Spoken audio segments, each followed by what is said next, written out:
मिथिला पंचांग के अनुसार हर साल आश्विन मास के कृष्ण पक्ष की अष्टमी तिथि को जीवित पुत्रिका या जीमत वाहन या जितिया का व्रत रखा जाता है। जीवित पुत्री का व्रत को जितिया और जिमवाहन व्रत के नाम से भी जानते हैं। इस व्रत की शुरुआत नहाय खाए से होती है और माताएं अपनी संतान की लंबी उम्र, सुख समृद्धि और स्वस्थ और उन्नत जीवन के लिए इस व्रत को निर्जला उपवास रखकर रखती हैं। मान्यताओं के अनुसार संतान के लिए रखा यह व्रत किसी भी बुरी स्थिति में संतान की रक्षा करता है और सबसे कठिन व्रतों में से एक व्रत माना जाता है। इस व्रत को मुख्यतः उत्तर प्रदेश, बिहार, झारखंड, पश्चिम बंगाल जैसे अनेक राज्यों में रखा जाता है। संतान प्राप्ति की कामना से भी इस व्रत को रखा जा सकता है। ऐसे में चलिए आपको बताते हैं कि साल 2024 में जितिया का व्रत कब रखा जाएगा, इसकी पूजा विधि क्या है और इस दिन का क्या महत्व है। सबसे पहले तो आप सभी को पुत्रिका व्रत की ढेर सारी शुभकामनाएं। इस व्रत में महिलाएं 3 दिनों तक व्रत रखती हैं और यह व्रत निर्जला रखा जाता है। सप्तमी तिथि के दिन नहाए खाए और अष्टमी तिथि के दिन निर्जला उपवास रखकर 9वीं तिथि के दिन व्रत का पारण किया जाता है।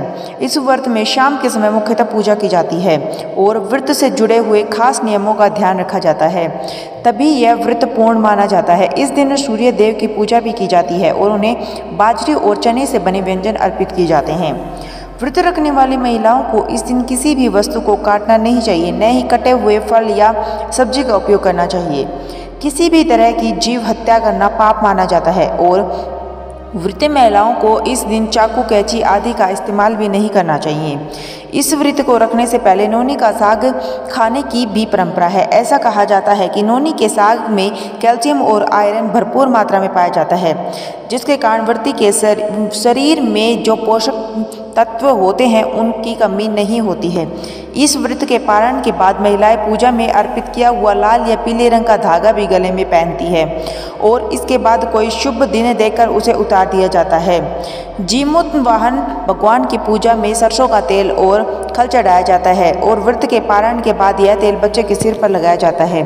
माना जाता है कि भगवान का आशीर्वाद होता है। पौराणिक मान्यता है कि इस व्रत को जो भी माँ करती है उसे कभी भी अपनी संतान के वियोग का सामना नहीं करना पड़ता है। उसके संतान को लंबी उम्र और जीवन भर किसी भी दुख और तकलीफ की सुरक्षा मिल जाती है।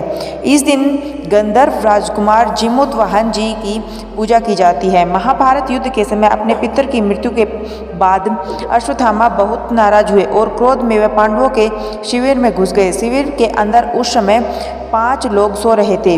अश्वत्थामा को लगा कि वह लोग पांडव हैं और पिता की मृत्यु का बदला लेने के लिए उन्होंने उन 5 को मार डाला। दरअसल वह द्रौपदी जी की 5 संतानें थी।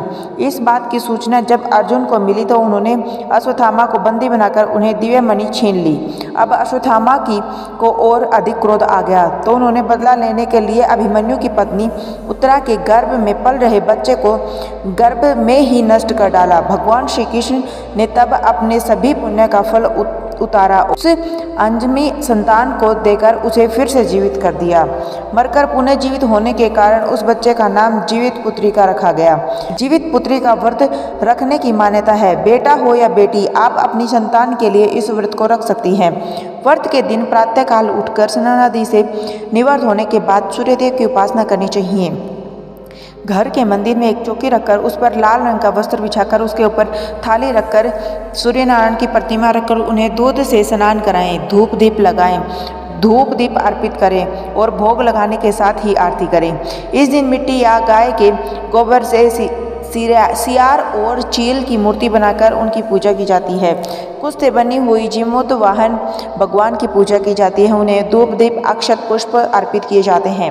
व्रत की कथा पढ़ने और सुनने के साथ ही सबसे अंत में आरती करके क्षमा याचना की जाती है। अगले दिन व्रत का पारण करने के बाद जरूरतमंद लोगों को दान दिया जाता है।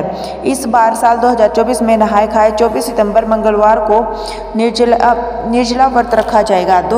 25 सितंबर बुधवार को और जितिया व्रत का पारण 26 सितंबर गुरुवार के दिन किया जाएगा। अष्टमी दिन प्रारंभ होती है 24 सितंबर मंगलवार दोपहर 12:04 से और 25 सितंबर बुधवार दोपहर 12:01 तक पर तिथि समाप्त होगी। इसलिए इस बार 25 सितंबर दिन बुधवार को ही जितिया का व्रत रखा जाएगा। जितिया व्रत की पूजा का शुभ मुहूर्त 25 सितंबर बुधवार को, जो कि सुबह की पूजा का शुभ मुहूर्त होगा, सुबह 6:10 से 9:12 तक और शाम की पूजा का शुभ मुहूर्त 6:14 से 7:02 तक रहेगा। नौवीं तिथि प्रारंभ होगी 25 सितंबर बुधवार दोपहर 12:01 से और 26 सितंबर गुरुवार दोपहर 12:20 पर समाप्त होगी। इस दिन सूर्योदय सुबह 6:20 पर होगा। व्रत का पारण किया जाएगा 26 सितंबर गुरुवार सुबह 6:20 से 8:20 के बीच में। जितिया व्रत में कुछ जगह एक दिन पहले यानी नहाई खाई के दिन मछली खाकर अगले दिन व्रत रखा जाता है। ऐसा कहा जाता है कि मछली खाकर व्रत करना शुभ होता है, लेकिन जो लोग शाकाहारी हैं उन्हें मछली इस दिन नहीं खानी चाहिए।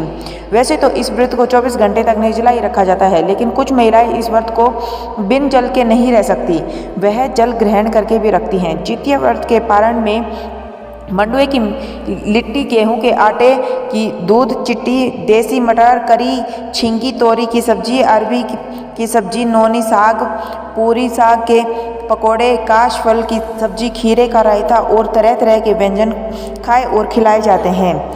यह थी दोस्तों हमारी वीडियो। अगर पसंद आए तो लाइक करें, हमारे चैनल को सब्सक्राइब करें। Thank you.